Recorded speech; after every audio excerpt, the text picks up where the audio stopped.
A ver, ¿y si una de las tradiciones más importantes de la historia se basara más en la fe que en pruebas reales? Hoy nos metemos de lleno a investigar esa afirmación, la que dice que el apóstol Pedro vivió, fue obispo y murió en Roma. Uf, es una historia que ha moldeado instituciones durante casi 2000 años. Pero la pregunta del millón es, ¿qué dicen las pruebas de verdad? Pues vamos a verlo, vamos a meterle la lupa. Y ojo, que esto no va de fe, Esto es pura investigación histórica. Así que vamos a ponernos el sombrero de detective y a seguir las pistas a través de textos antiguos, de hallazgos arqueológicos y, por supuesto, de lo que dicen los expertos hoy en día. A ver a dónde nos lleva todo esto. Vale, para empezar vamos a poner sobre la mesa la historia que todo el mundo conoce, la versión oficial, por así decirlo. La tradición dice que Pedro no solo es que fuera a Roma, no, sino que fue su primer obispo, que lo martirizaron allí en tiempos del emperador Nerón y que es básicamente la piedra angular sobre la que se levantó toda la iglesia. Y fijaos, esta idea de que Pedro fue obispo durante 25 años es que es fundamental. Es la base de todo el concepto de la primacía papal, de la sucesión apostólica. Es como el primer eslabón de una cadena ininterrumpida que llega hasta hoy. Pero claro, la pregunta es, ¿de dónde sale esta historia? ¿Cuándo empezó a contarse? Pues, a ver, lo lógico es empezar por el principio de todo, ¿no? Por la fuente más antigua que tenemos, el Nuevo Testamento. Si Pedro fue una figura tan central en Roma, digo yo que ahí encontraremos pruebas por todas partes, ¿o no? Y aquí es donde empieza lo curioso. El Nuevo Testamento nos cuenta con todo lujo de detalles la conexión de Pablo con Roma. Su viaje, su arresto, las cartas que escribió desde allí, de todo. Pero ¿y de Pedro en Roma? Pues silencio. Un silencio absoluto. Es que en su carta a los romanos, Pablo saluda a un montón de gente, más de 25 personas por su nombre. Y a Pedro ni lo nombra. La verdad es que es un silencio que, como mínimo, llama la atención. Vale, salimos de la Biblia y nos vamos a los escritos de los primeros padres de la Iglesia. Y aquí vemos cómo la historia, cómo va evolucionando. Fijaos, Clemente de Roma, por allá por el año 96, habla del martirio de Pedro. Sí, pero no dice dónde, es ambiguo. Una década más tarde, Ignacio de Antioquía, pues 3/4 de lo mismo. No es hasta el año 180, con Irineo de León, ojo, más de un siglo después de que supuestamente pasara todo, que por fin alguien lo dice de forma clara y explícita. Esta declaración de Ireneo es sin duda la piedra angular de toda la tradición. Es la primera vez que se dice negro sobre blanco. Es clara, es directa, vincula a Pedro y a Pablo con la fundación de la Iglesia de Roma y con el nombramiento de sus líderes. La pregunta es, ¿aguanta esta afirmación un cara a cara con otras pruebas?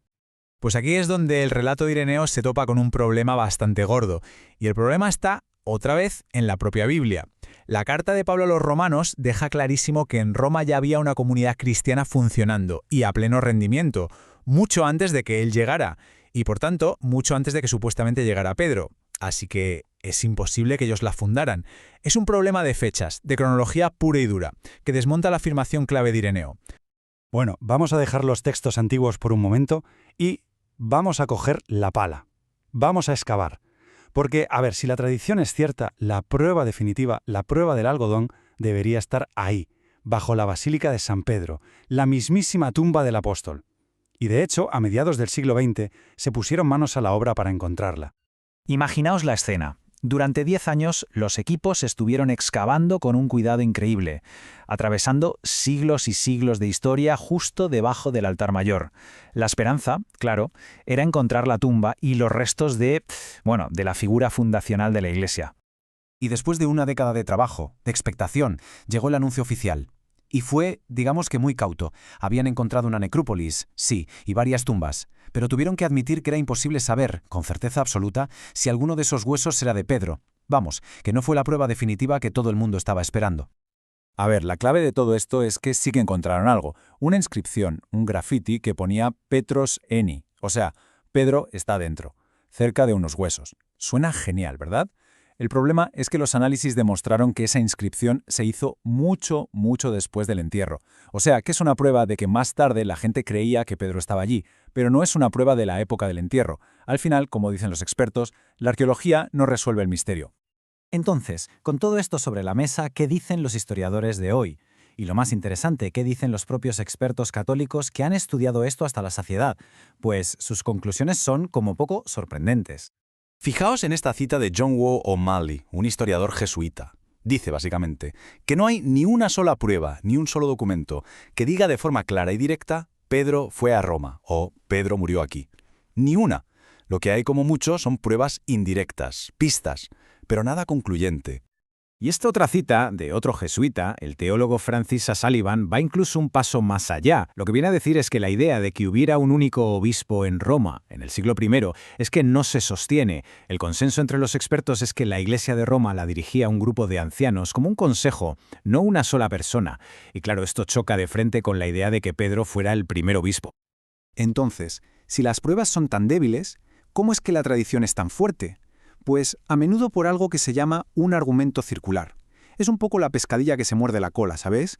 Se dice, oye, es que todos los escritores posteriores lo afirman.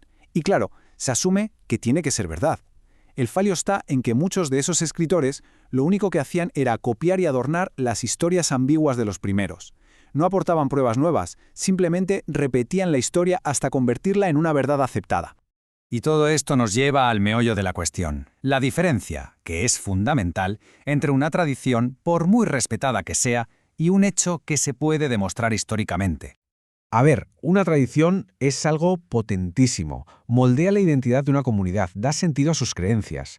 Pero la historia es otra cosa. La historia exige pruebas de la época, que se puedan contrastar, que sean claras. Y en el caso de Pedro en Roma, lo que tenemos es una tradición fuertísima, sí, pero unas pruebas históricas que, como hemos visto, son bastante débiles.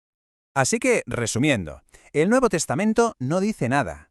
Los escritos posteriores son tardíos y poco claros. La arqueología no consigue confirmar nada.